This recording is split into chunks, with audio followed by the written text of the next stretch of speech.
वित्त रहित शिक्षा नीति, अनुदान कैसा प्रावधान, अनुदान का कैसा प्रावधान,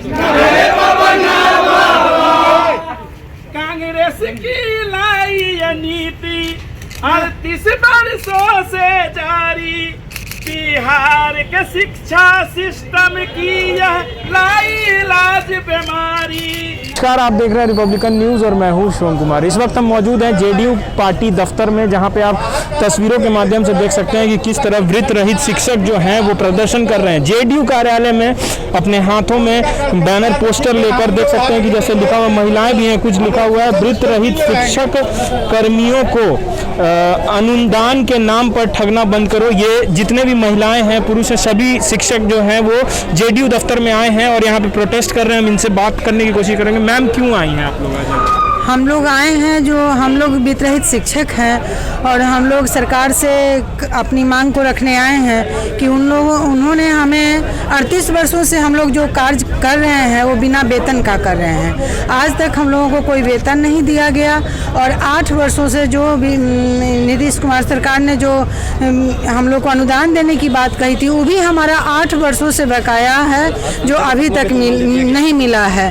अल्पसंख्यक कॉलेज जहाँ 2% बच्चे पढ़ते हैं, जहाँ 4% बच्चे पढ़ते हैं, वहाँ एक तरफ 7वां वेतन की बात करते हैं और जहाँ हम 60% स्टूडेंट्स को पढ़ा रहे हैं, हम ढांचे में उसको ढाल रहे हैं, उसको प्रोत्साहन राशि दे रहे हैं और हमको आज तक वेतन नहीं दिए, आज तक हमारा 8 वर्षों से अनुदान नहीं दिए।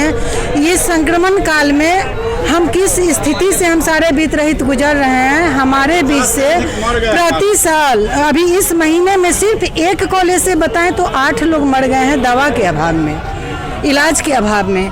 तो हम ये कैसे शिक्षक हैं, जहाँ एक तरफ कहा जाता है कि बिना गुरु दक्षिणा की दक्षिणा ही पूर्ण नहीं होती है, उसी समाज में हम लोगों को रोटी कपड़ा और दवा के लिए हम शिक्षक बेहाल हैं। वैसे समाज में इस शिक्षा का कैसे विकास होगा? हम कह रहे हैं कि सबका भी साथ सबका विकास, तो जहाँ शिक्षक की यहाँ कहीं हाल बेहाल है, वहाँ से कैसा विकास हो सकता है? और दूसरी बात है कि हम एक तरफ पढ़ाते हैं कि स्वस्थ मस्तिष्क में स्वस्थ बुद्धि का विकास होता है।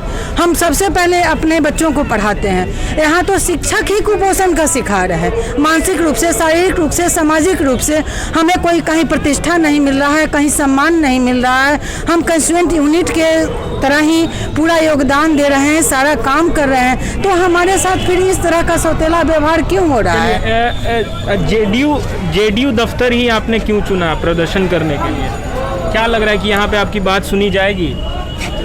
अब ये तो मैं नहीं जानती कि मेरी बात सुनी जाएगी या नहीं सुनी जाएगी, लेकिन हम लोग का जो अपना उम्मीद है उसको हम लोग रख रहे हैं नीतीश कुमार जी के सामने में जी, कि उन लोगों के सामने हम लोग अपना रख रहे हैं और हम लोग मर रहे हैं। सारे शिक्षक, वित्तरहित शिक्षक भूखे मर रहे हैं इस लॉकडाउन की स्थिति में। तो हमारा कहना है कि इस पर पूरा ध्यान दिया जाए ताकि शिक्षक बच सकें, और बाकी बातें तो मेरी बहन कहीं दी हैं। चलिए, बिहार के मुखिया नीतीश कुमार से ये गुहार लगा रहे हैं। शिक्षा व्यवस्था को लेकर अक्सर नीतीश कुमार कहते हैं कि काफ़ी हम ध्यान देते हैं। शिक्षकों की अगर बात कर ली जाए तो उस पर भी, तो क्या लग रहा है कि नीतीश कुमार ध्यान नहीं दे रहे हैं? ध्यान नीतीश कुमार का ही देन है कि वर्षों से बीत रही शिक्षा की समाप्ति की ओर उनका 2008 में कदम उठाए थे और उन्होंने कहे थे कि हम ही आपको बेहतर बनाएंगे और बेहतर विकल्प के रूप में हमेशा आपको साथ देंगे। इसी के तहत उन्होंने अनुदान देना प्रारंभ किया, जो एक गलत नीति है कि यदि नामांकन 100 बच्चों का होता है और बच्चे तो पढ़ते हैं 100, लेकिन अनुदान की बात आती है तो जो बच्चे पास करते हैं उन्हीं के आधार पर दिया जाता है। ये बहुत बड़ी गलत नीति है। अभी वर्षों से बीत रही शिक्षा 81 के बाद चल रही थी, उसके बाद अभी आप 11 मई 2005 के पत्र निर्धारित हुआ बिहार सरकार से कि अल्पसंख्यक विद्यालय, मदरसा और उर्दू जितने भी बिहार में चल रहे हैं, जो 1147 विद्यालय थे, उन्हें अधिग्रहण के साथ 7वां वेतनमान दिया गया, जबकि उसमें सिर्फ 2 से 3% बच्चे पढ़ते हैं, जबकि यहाँ 56 से 60% पढ़ने वाले छात्रों। कितने दिन से आपको नहीं मिला है वेतन? यहाँ पे जैसे अनुदान नहीं मिला। हमारा डिमांड यही है कि यदि अनुदान जो सरकार देती है उसमें थोड़ा बहुत अगर जोड़ के दे दिया जाए तो सभी को वेतनमान उपलब्ध हो जाएगा और एक सम्मानजनक सब कोई कर सकते हैं। चलिए अगला कदम क्या रहेगा अगर नहीं माने? यहाँ किससे मिलने आए हैं अभी? हम लोग यहाँ आशा है कि अभी नीतीश कुमार जी का सरकार है तो हम उन्हीं से भी आशा किए हुए हैं। हम लोग मर रहे हैं, हम लोग का आप ही सोचिए कि ऐसा दुनिया में कोई व्यवस्था नहीं कि आज कमाते हैं और 8 वर्षों तक वेतन नहीं मिलता है। अगर आप ही सोचिए कि आप कमाते हैं और 8 वर्षों तक अगर उस पैसा नहीं मिला तो क्या कीजिएगा।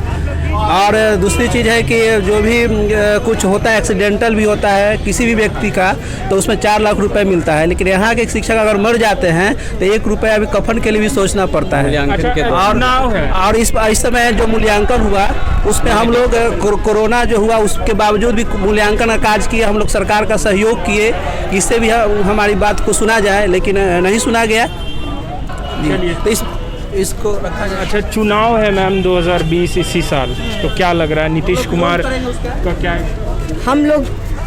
हम वित्त रहित शिक्षक, अगर नीतीश कुमार ने हमारा संज्ञान नहीं लिया, हम वित्त रहित शिक्षकों की बात पर ध्यान नहीं दिया, हमारा जो मांग है वेतनमान की, तो उन पर अगर ध्यान नहीं दिया तो हम उनका विरोध तो करेंगे। इस चुनाव में हम उनका साथ किसी भी हालत में नहीं देंगे, ये निश्चित है।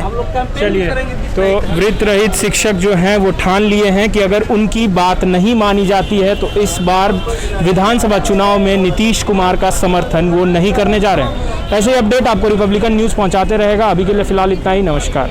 रिपब्लिकन न्यूज़ से जुड़ने के लिए सब्सक्राइब बटन दबाकर चैनल को सब्सक्राइब करें। नोटिफिकेशन प्राप्त करने के लिए यहाँ बेल को दबाएं। वीडियो अच्छा लगे तो लाइक करें और दोस्तों के साथ शेयर करना ना भूलें।